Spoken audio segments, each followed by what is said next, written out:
We ask for God's wisdom as we face the challenge of our very troubled world. We pray for the lives of the wounded and for the souls of those who have passed. And we hope that as long as America stands for justice, then peace and harmony will, in the end, prevail.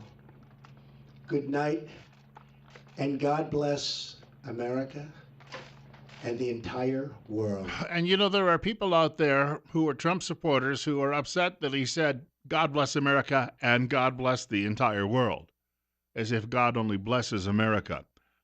I got up this morning to this news that there had been a strike on a Syrian airbase. How shall I put it? I am terribly conflicted this morning because I can see positives as to why it happened from Trump's perspective, the president's perspective, but I also don't believe when he said last night American interests were threatened that that was the case. There is no evidence that anybody was threatening American interests or threatening Americans.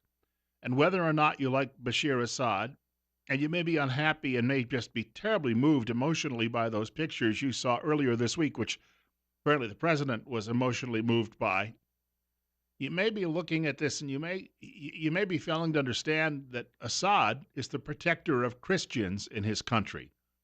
And the people that he are fighting are named ISIS and Al-Qaeda. And that this was all promoted by the previous administration in an effort to get him out of office. And you may recall what they ended up doing in Egypt and Libya when they made similar types of efforts. They only made things worse. And yes, even if he used the gas, and look, we were not even 72 hours after this attack. We still don't know for sure who actually launched it, but if he did, we understand that both ISIS and Al-Qaeda will use people as human shields. They're also the types of folks who will crucify enemies, burn enemies alive, behead little children. They're very, very nasty people, and these are the people that Assad has been battling for a very long time. Additionally, Assad and the Russians have allowed American planes to join in bombing ISIS and Al-Qaeda strongholds. That may no longer be the case. From here on out, if you're Bashir al-Assad, you've got to be looking at this and saying, all right, there are American planes in the sky. Are they coming for me, or are they coming for the terrorists? So the next step could be Russians and Syrians shooting down U.S. planes. You do understand this opens up a whole can of worms. And so on the surface level, it's like, oh, he did such terrible things to those children. We need to go in there and we need to smack him and we need to teach him a lesson. I said it yesterday on the air. Maybe you weren't with me. But we have nasty, nasty people who have been torturing and killing people in Darfur now for 20 years. That's in East Africa. Christians are the victims of genocide. They are gassed, they are burned, they are crucified. It happens in Nigeria, it happens in Congo. In Pakistan, a Christian woman and her husband, she was pregnant. They were stuffed into a kiln and burned to death, cooked to death by a mob. That type of thing happens frequently in Pakistan. Nobody here says we need to go in and lob a few missiles in any of those countries to try and control that situation. It comes down to this. Is it our fight? This morning, and I'm going to guess, whenever you hear that there is a terrorist attack or somebody drove a truck through a crowd in a Western nation and then slammed it into a department store, as happened in Sweden just a few minutes ago, you know it and I know it. Your first thought is, I'm sure it's a Muslim. Now, maybe it isn't, but your first thought, it could be somebody who had a heart attack. But your first thought is it's probably some jihadist, some homegrown jihadist. Why are they in places like Sweden and France and Italy? Because they have been fleeing the violence going on in places like Syria, which Barack Hussein Obama and Hillary Clinton helped launch a few years ago when they said Assad had to go. So you're going to have more people fleeing these places if Assad, if he gets toppled and ISIS takes over the country. Then what? I also have a friend this morning. I used to work with a guy. He is a true blue Republican to the point, well, in this day and age, he'd be red, wouldn't he? Because we flipped those colors around. No matter what Republicans do, as long as they have that R behind their names, then it's okay with him. Now, I'm an American first. Republican, I'm also a Republican, but it's down the list. I'm an American first. Problems with people like that, and let me point out, when Bill Clinton was trying to cover up the Monica Lewinsky scandal by blowing up baby formula factories, I had no patience for that. I had no patience for a guy like Barack Obama who said he was going to take us out of wars and then quietly went in, with the help of the media, of course, who kept it quiet as well, got involved in places like Yemen and throughout the Middle East and other various parts of the world. And I don't like it when somebody says, if it's George W. Bush, good, or Donald Trump, good, but if it's Clinton or an Obama doing something, the same thing, essentially, saying bad. You've got to show some consistency out there. Otherwise, people don't think you believe in anything. And maybe you don't. Maybe you just think it's about, your jersey, and your jersey says Republican and the other says Democrat, so therefore it's good if the Republican does it, and it's bad if the Democrat does it.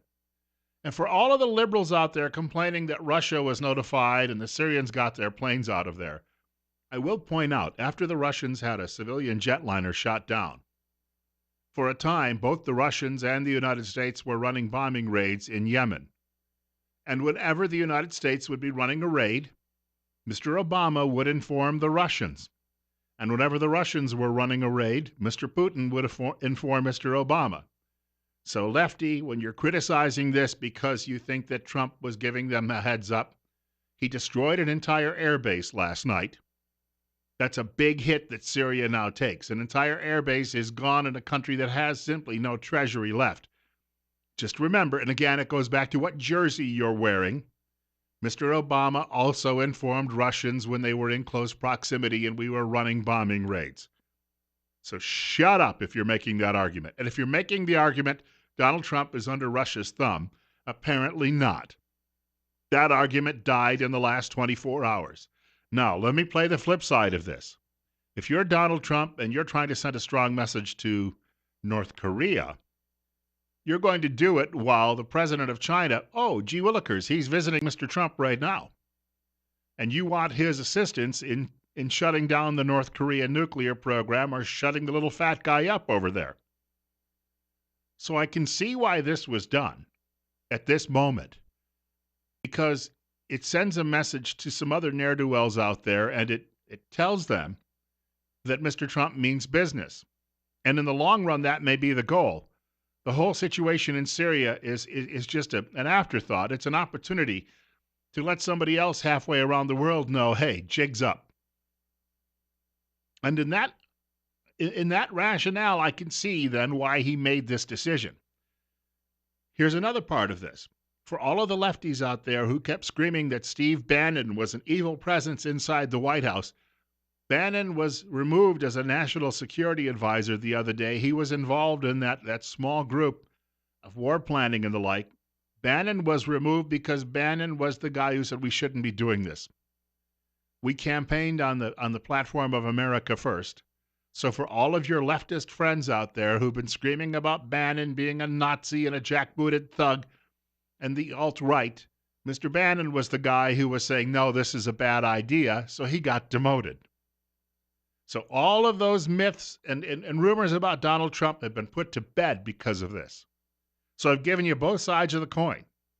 We're at 55. Bill Colley with you on Top Story on News Radio 1310, KLIX, and newsradio1310.com. In the next hour of the program, we'll be talking guns, but in this hour of the program, we're talking what happened in Syria overnight. Now, some of you were likely awake when all of this was being announced. I was long asleep. I noticed when I got up this morning and I flipped on the television set very early that the Fox and Friends crew was on the air, and I thought, they're not normally up for a while. And that's when it dawned on me something big had happened, and I sat down and caught about 20 minutes of the news before I even poured myself my first cup of coffee. Telephone number for reaching us at News Radio 1310, KLIX, and newsradio1310.com, 736-0300, 736-0300. Caller, you're up next. You're on the air. Hey, Bill, how you doing? The couple things. One, I agree with you. This sends a message to little fat man over there in Korea that his days are numbered. But the part that really I don't understand is, did not Nikki Haley get up at the UN a couple of days back and basically say that the U.S. was not interested in regime change in Syria? And if that's the case, why in the world would Assad risk, getting the fury of Donald Trump, who's proved that he's not one that to mix words. If he's going to do something, he's going to do it. But why would he take the risk of gassing his own people when you have all these other extremists, like you said, Al Qaeda, all these ISIS in Syria? Do we know for sure that he gassed his own people? That's what I'm saying. Right. I don't know. I think there's other people in the area who have an interest to destabilize Syria, and maybe I don't know. Well said. And this is former presidential candidate and Congressman Ron Paul on the Ron Paul Report. And Al Qaeda and ISIS were on the run, on maybe defeated. So it was like, in spite of their problems with this foreign policy, it looked like there was some benefit, but it looks like maybe somebody didn't like that, so there had to be an episode. And the blame now is that we can't let that happen, because it looks like it might benefit Assad. So Assad, they claim, now went and released gas to kill a bunch of people. But, Daniel, we might not have much of a job here today, because I looked at the New York Times to find out, to get the explanation, and they said, worst chemical attack in years in Syria. U.S. blames Assad. So it's all over and done with. False flag attack is what he's suggesting, and that is somebody else may be responsible. And then you set up Assad. Then the echo chamber starts and says, "We've got to take this guy out, and he's a bad dude, and he's a terrible man, and therefore, what we have to do is go in there and give him the what for." It's like walking down the street, and you see a guy in a diner, and your buddy walking with you says, "That guy's mean to dogs." So you go in and you knock the guy out of his chair. Well, just because your buddy said it doesn't necessarily mean the guy is mean to dogs. Number two, he hasn't been mean to your dog. He hasn't been mean to you. So what in heck are we doing? 8:19. Bill Colley with you on Top Story on News Radio 1310. Short break. More of your telephone calls coming up. Short break. I do want to remind you, this weekend I hate to say this, we could see some snow flurries on Sunday.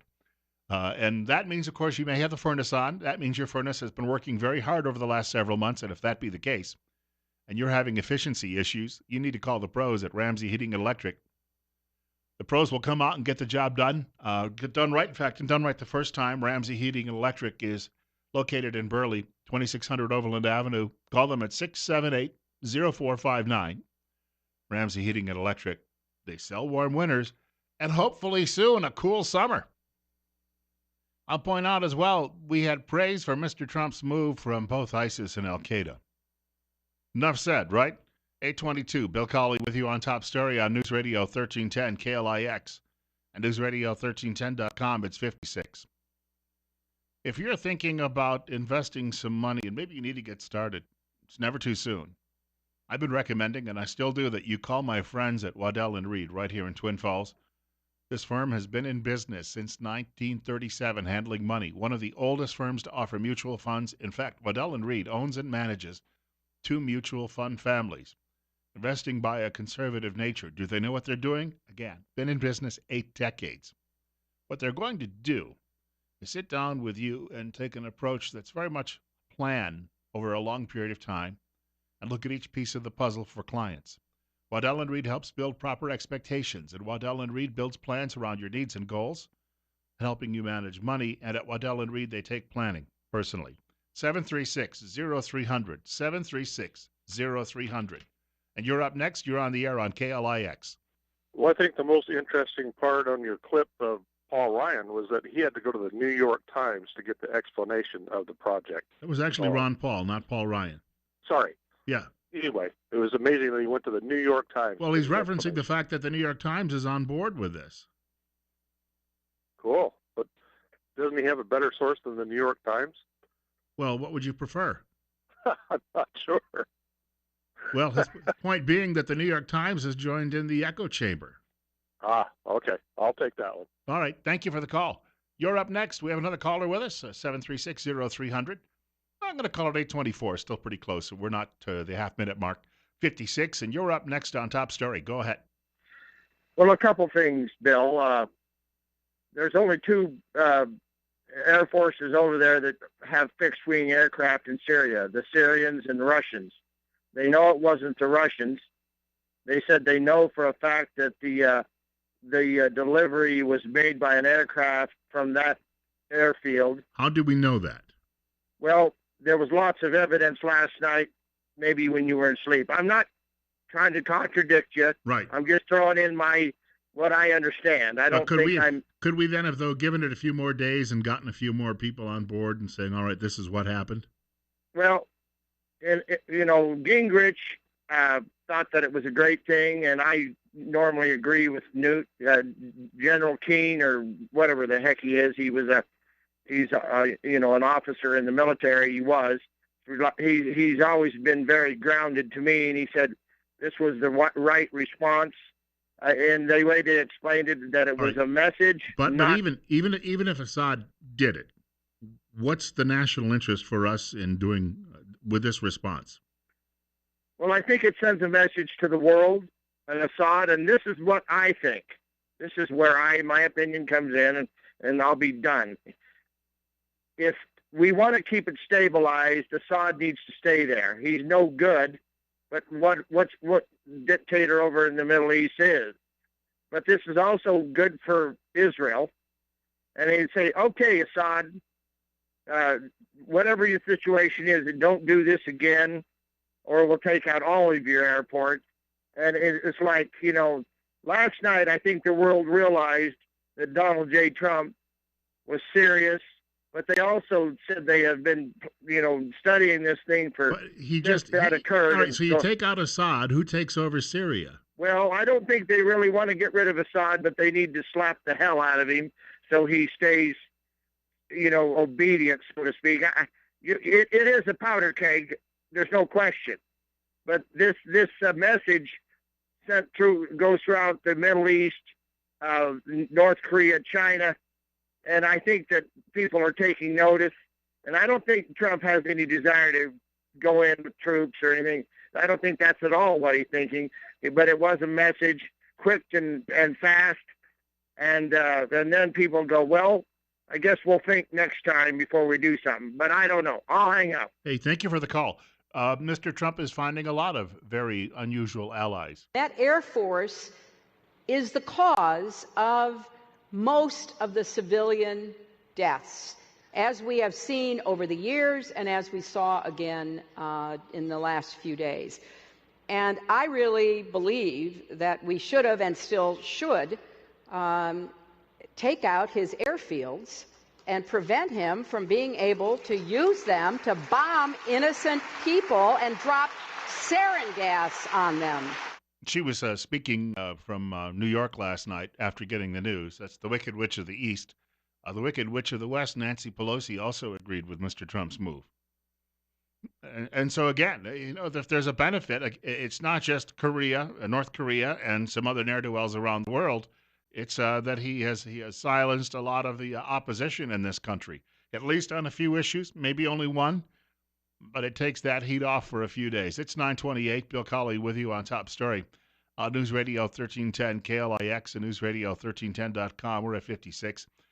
It is going to be a bit of a downer for the weather this weekend if you don't like clouds, and we will have some rain and maybe some snow showers.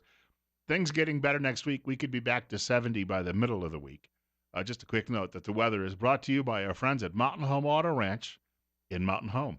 And I also wanted to mention coming up next Wednesday on the program between 8:30 and 9 o'clock, we're going to be joined by the good doctor or one of his associates from Tripp Family Medicine right here in Twin Falls, Idaho, located on Fillmore Street directly across from the main post office.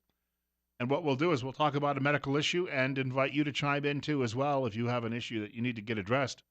This is an opportunity for a little free advice. Dr. Tripp and his staff still looking for new patients And often being the operative word, they can see you on the very same day if you call early in the morning and you have a problem. And remember, life's too short not to feel good. We're also going to be talking firearms this morning. Todd Eccles will join us after 9 o'clock news right here on News Radio 1310, KLIX, and newsradio1310.com. The program is Top Story with Bill Colley. More on this Syria attack. Well, call it a bombing, call it a cleansing, calling a lob, whatever you want to call it, coming up in the next half hour. Around the world, reaction has actually been in Mr. Trump's favor. I wanted to point out Malcolm Turnbull, the Prime Minister of Australia, who was not always on the same page with Donald Trump, was very much on board with this decision, and Theresa May as well in Great Britain. 8:34. Bill Colley with you on Top Story on News Radio 1310, KLIX, and newsradio1310.com. On the other hand, Mr. Trump's strongest British ally, and that is the former leader of the United Kingdom Independent Party, Nigel Farage, says it didn't have to be done. And reminds Mr. Trump, you got elected on a nationalist platform, America First, stick with that. 57. On our way into a very nice warm day today, but it will be cloudy and rainy perhaps at times. Also wanted to point out, if you're having difficulty hearing, maybe even hearing this program, I'd like to recommend you call my friend Dr. Christine Pickup, a doctor of audiology at Mount Harrison Audiology in Rupert. You have a lot of choices for hearing healthcare, that's true. Why would you choose Mount Harrison Audiology? Because of independence. Mount Harrison Audiology is the only independent, locally owned hearing healthcare practice in southern Idaho.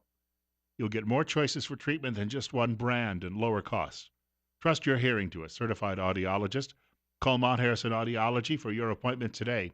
208-312-0957. That's 312-0957. We have another caller joining us. So just a quick note, telephone number to reach the show today, 736-0300, 736-0300. And caller, you're up next. You're on the air. Good morning, Bill. I voted for Donald Trump, so I hope he's got some good information to what they're doing here. The only problem I have is, didn't we have dropped some flyers like a week before to let them know? You know, like our last guy. Thanks, mate. Thanks. I just smacked my microphone. I laughed so hard. The last guy ultimately is part of this problem. If you think about it, if Barack Obama and then Secretary of State Hillary Clinton decided what they were looking at rebels in Syria just like they looked at the rebels in Libya and thought, oh, we can ally with these people, even though they hated America. In Libya, Muammar Gaddafi had tossed in his lot with us going all the way back to 2003. And he had been he'd gone from being on that naughty list to being a very strong American ally.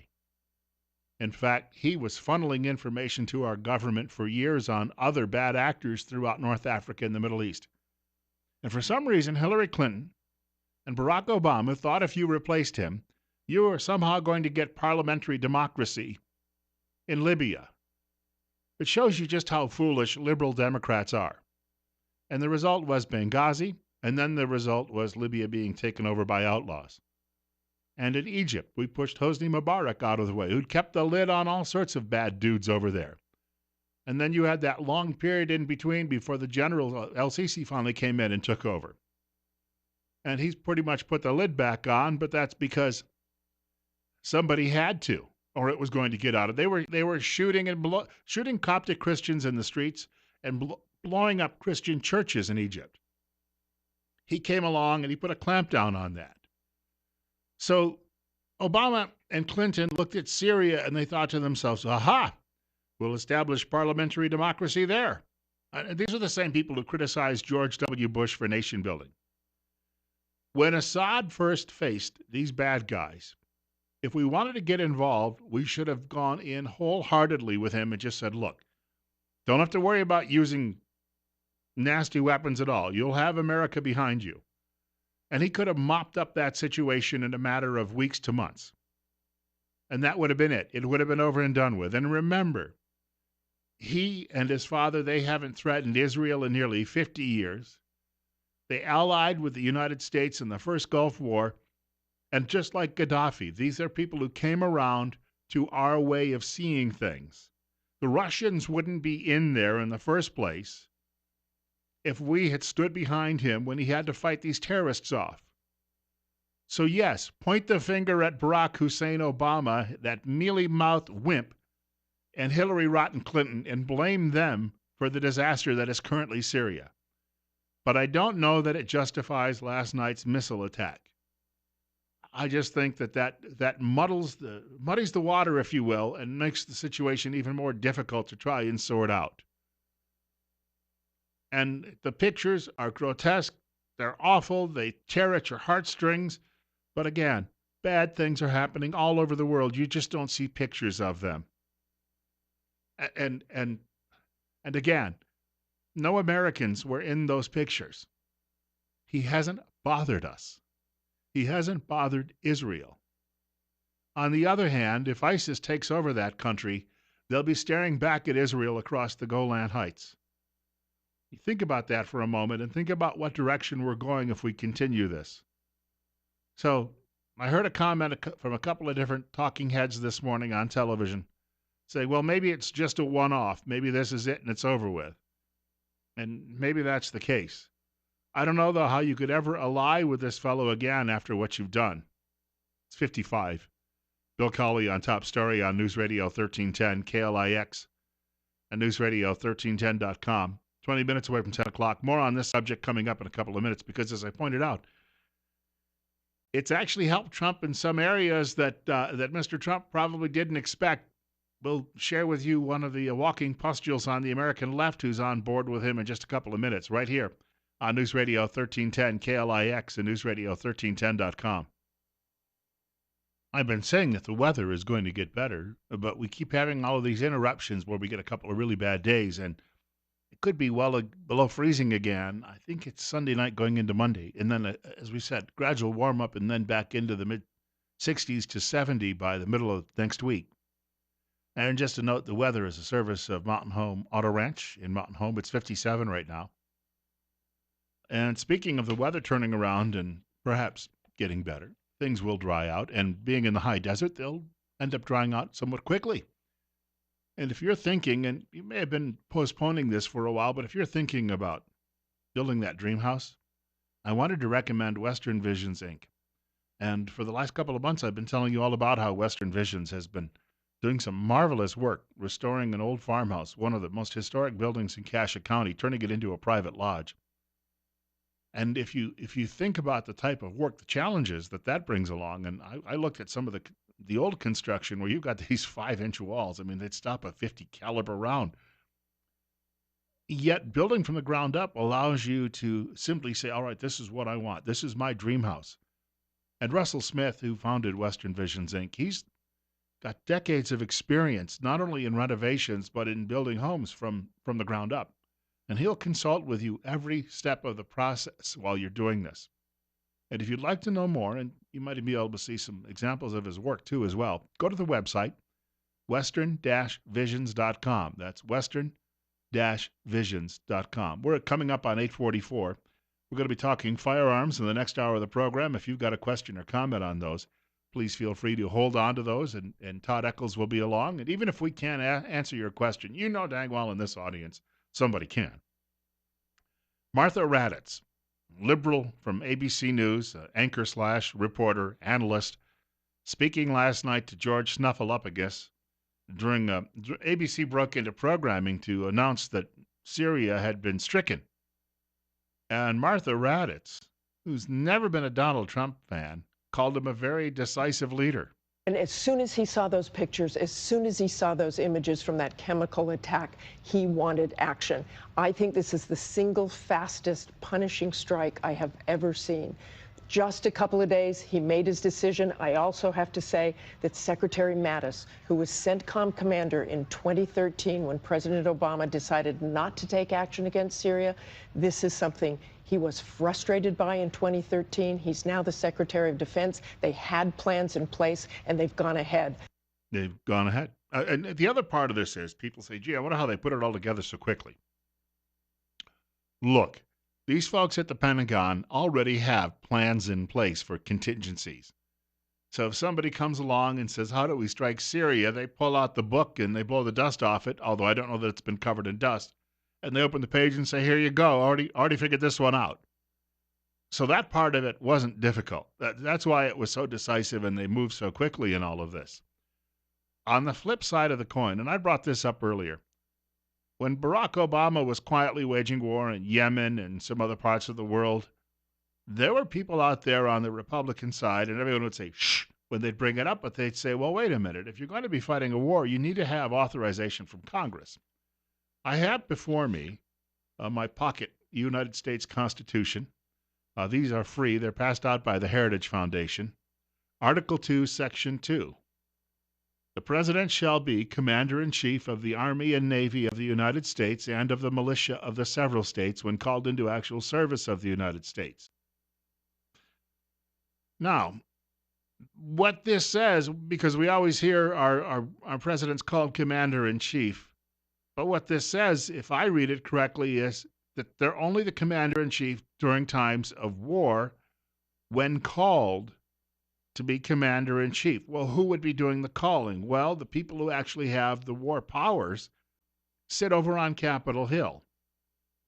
And so all of the people who refer to our presidents as Commander-in-Chief, that would be perfectly fine if there was a declaration of war that existed. Now, if you're looking at what we're doing right now with Al-Qaeda, and there has been a declaration in place for 16 years, it may not be an actual declaration of war, but Congress did move. I think that's an argument among semantics. Congress did move and declare Al-Qaeda an enemy 15, 16 years ago. That would, I guess, make the president Commander-in-Chief. But he's not fighting Al-Qaeda here. He's fighting Bashar al-Assad. So it raises an interesting question. And all of you constitutionalists out there who say, well, yeah, but Bill, come on. He's a Republican, so it's okay. It was bad when Obama did it because he was a Democrat, but it's okay when President... And you know, Bill, we sometimes have to take decisive action without calling Congress and allowing leaks to happen. Yes, but what about the Constitution of the United States? What else would... Here's a page about the Second Amendment. We'll be talking about that coming up. Would you rather just do this? Yeah, what part of it would you like to scrap for your own personal beliefs? Or is the document meant to hold together? Because if you tear one page out, then somebody else may come along and tear another page out. No, I'm not trying to be difficult with you. I'm just trying to raise some questions that, you need to be thinking about. These are things that people have to have readily available when they're talking about these things. And you've got to understand that, all right, you say this move is fine. What else would be fine? That becomes it begs the next question. Adam Schiff, who's no fan of the president, a walking pustule and Democrat from California, a member of that committee in the House, that he's been the one claiming that Mr. Trump is an agent of Russia and that Russia turned around and gave Mr. Trump the White House instead of his girl Hillary Clinton. Adam Schiff was speaking last night with Rachel Maddow on MSDNC and says that the president is walking the line on legality when it comes to striking Syria. All of this is being done, not just the attack today, but the presence of our troops there. All of this is being done without congressional vote, any congressional authorization, and Congress really needs to deal with this. Was this strike legal? I did ask the director that question. What's the legal basis for this? What's the U.S. legal basis, and what's the international legal basis? That was out of his lane, as I thought it might be. That's really not directly the responsibility of the DNI, but that's a question Congress needs to ask. But I think we already know the answer to the question in terms of U.S. law, and that is none of what we're doing in Syria is authorized. And this is an issue I took with the Obama administration. DNI, the person he's referring to, is Director of National Intelligence, and as he pointed out, said I asked him that question, but he admits, he said it's not his role to tell me whether it's legal or not. That's okay. Now, Adam Schiff is a walking pustule, as I said earlier. He's a slimy little creature who crawls along the floor of the House of Representatives in Washington. And when he's not doing that, he's back in California in his district, crawling slimily along the streets of his district. That said, the argument he made is also being made by some Republicans as well, people along the lines of, and they're a fairly diverse group to a degree, such as Ted Cruz and Rand Paul. But you're probably saying, well, yeah, but Schiff is a loudmouth and a Democrat, and he's a slimy guy, and so therefore he's wrong about everything. Well, if he's making the exact same argument this time that Ted Cruz is, does that mean Ted Cruz is a slimy creature that crawls along the floor of the U.S. Senate? So once again, you've got a couple of questions to answer here and a bit of a conundrum in this particular situation. Now, Schiff also raised a question, and this is the calmest I've ever heard the guy. Normally, we had a Democrat this week call Raul Labrador a bomb thrower because Labrador said in a tweet, President Trump shouldn't forget who his friends are. Ooh. But this is Adam Schiff, and he is a bomb thrower from the Democrat side. You know, he's a partisan loudmouth. But he echoes what a lot of other people are saying. Do we know all the facts? It does concern me that we not have an impulsive administration that is ready to completely change direction, that isn't necessarily thinking through what are all the consequences here. What I would have argued before today is we use coercive diplomacy with Russia. They made this bargain. They brokered this bargain. Assad would get rid of his chemical weapons. He obviously didn't. And use coercive pressure, build pressure to use force if Russia doesn't get their client under control and put an end to this. And the marshaling of that coalition would have put a lot of pressure on Russia. Well, that's all in the rearview mirror at this point. You know, it does, I think, send a message to other places like North Korea that this administration is not unwilling to use force. And, you know, that may have a salutary impact in other places. See, even sometimes a slimy, crawling, walking pustule can come along and actually be considerate and try to weigh everything in this situation. And I guess that's what he's doing there. It's funny. War or warlike actions will sober a lot of people up.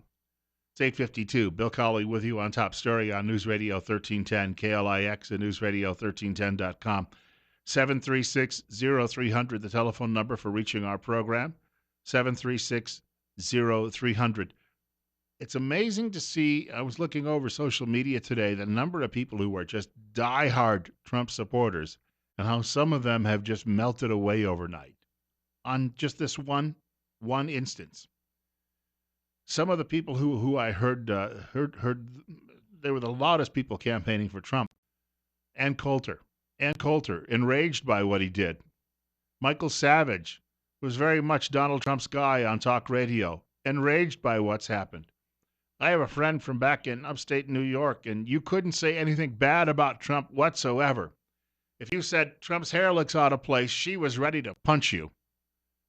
And and this morning is angry as all get out with him. Funny how that works. It's 57. It's 8:53. We have a caller with us. Caller, you're up next. You're on the air on KLIX. Good morning, Bill. There is no president alive that will do everything that everybody wants. That's true. For sure. But this is the one thing that us that wasn't a total Trump supporter was worried about, is his impulsiveness. We don't know for sure that Assad did it. We don't have that as a fact. But he did react, and it does send a message to anybody that even if he suspects you of doing something that we don't agree with, he's going to come after you. That can be good, and that can be very bad, both ways. So we got to watch this and watch this carefully. But how do you keep him under wraps when he, you know, presidents in the past has set precedents on things like this, which is not right. And I don't care if you're a Republican, Democrat, Independent, or what. Wrong is wrong, and that is all there is to it. So we got to watch what goes on, and that the repercussions will happen to us, the citizens. Well, and I recall Ronald Reagan, you know, attacking Libya back in the 1980s, and we were all cheering that. And then Libya blew up Pan Am 103. There are sometimes nasty repercussions, unless you're willing to go in there and send in ground troops and take out the bad guys once and for all. The thing is, I was moved by those pictures too. We don't, as I said, though, in this day and age, you don't know what's real and what's not real. But I was moved by those. The thing is, the president of the United States is often going to be confronted with issues like this, and I could tell he was deeply disturbed by them. He loves children, don't we all? But he was deeply disturbed. But there may be times when you've got to stand back and bite your tongue and just say, all right, this is not the time. Well, you got to stand back. Anytime you do something because of an impulse of the heart, there's consequences to it. But there's another side you can look at it.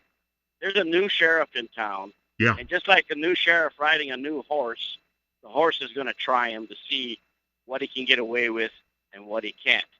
Well, some horse tried the shenanigan that they did with Obama, and that didn't work this time, and they know where their line is. And I thank you for the call. And I'll add to that. We're talking unintended consequences.